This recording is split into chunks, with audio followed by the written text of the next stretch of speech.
Chapter 10.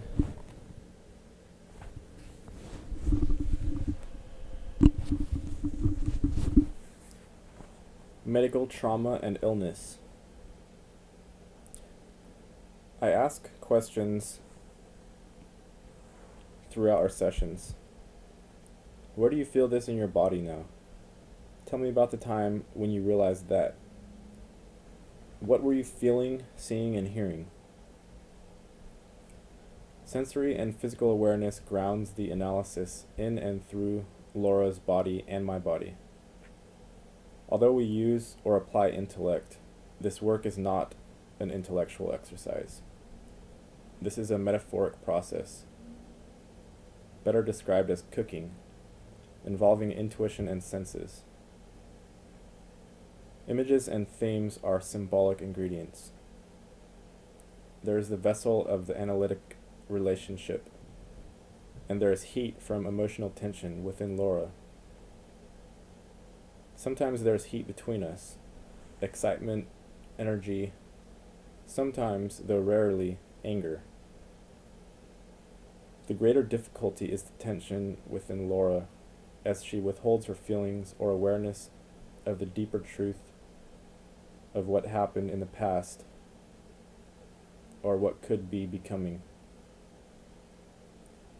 She is beginning to consciously experience the emotion. The heat of experienced emotion allows the process of cooking the raw experiences of her life. This food is nourishing to Laura's soul.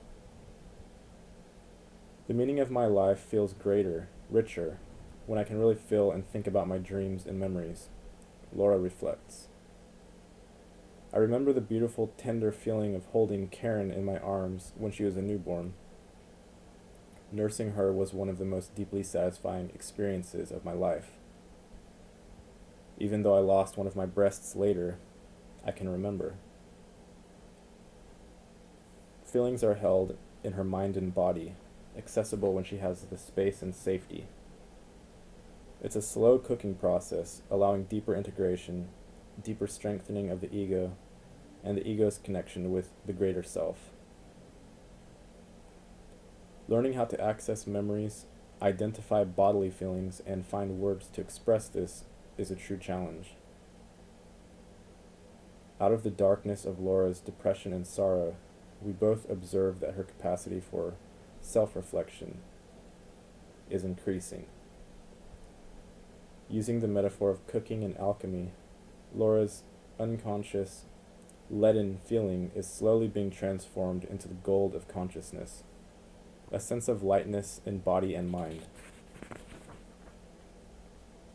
Her tears are part of the purification. A healthy attachment to me as her therapist/analyst is reparative. In analytic psychology, the infant or baby in dreams points to the archetype of the divine child within the self.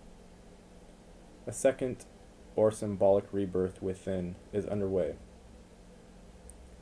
Laura is now living a life increasingly informed by her dreams, the symbolic expressions of the psyche. She lives in both the material physical world and the inner world of spirit and imagination. Laura, like most artists, has an easier access to imagination and feels compelled to express her inner experience. The baby is a symbol of new life, creativity, and potential or future. Baby can also represent our infantile, regressive ways and feelings. Laura's dream of the baby falling between the cracks is about a neglected, unseen, and unprotected baby. This surely describes her emotional experience, though not necessarily an actual event. In our therapeutic work together, we attempt to differentiate new life from her former dysfunctional, regressive expressions. In the course of our work, Laura slowly shares her experience of bodily damage, shame, and fear of her incapacity to nourish with her milk. Through dreams, her psyche is allowing her to nurse herself. her own hunger for love, her grief as a motherless woman, and her animal instincts damaged by cataclysm. Laura begins to claim her capacity to make and share milk, the symbolic form of love produced mysteriously within her body. It flows, circulating within and out to others, nourishing her relationships with friends, family, and the larger world. In analyzing her dream, Laura is progressing towards self-healing from within. The series of baby dreams is giving Laura and me a deeper glimpse into the development of her early history. Laura's particular challenges involve emotional neglect in infancy and childhood.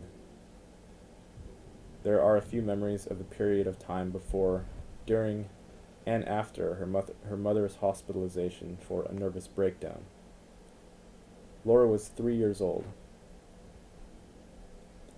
Her father's ceaseless work, and she later realized marital infidelity, kept him away from home. Laura remembers a nightmare from childhood: fear of becoming disembodied, of bodily disintegration. These early losses are compounded with a late miscarriage in her first pregnancy at age 20. About 7 years later, after giving birth to her two children, she is diagnosed with advanced breast cancer. She was treated with a radical mastectomy and cobalt radiation, and, coincidentally, accidentally being infected by the hospital staff with liver diseases. During this same period, there were a series of sudden losses: her mother, father, and grandmother.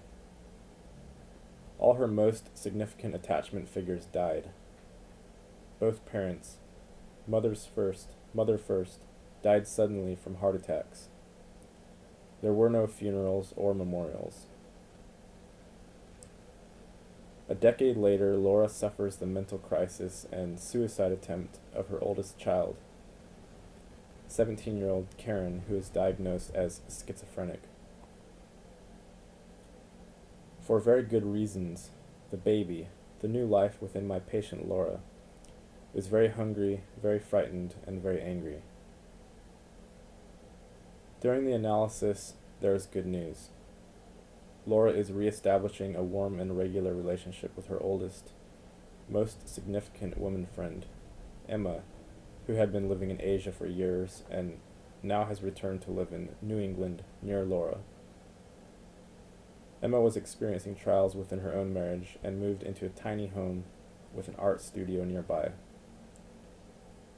Laura and I celebrate this new development and renewed emotional support.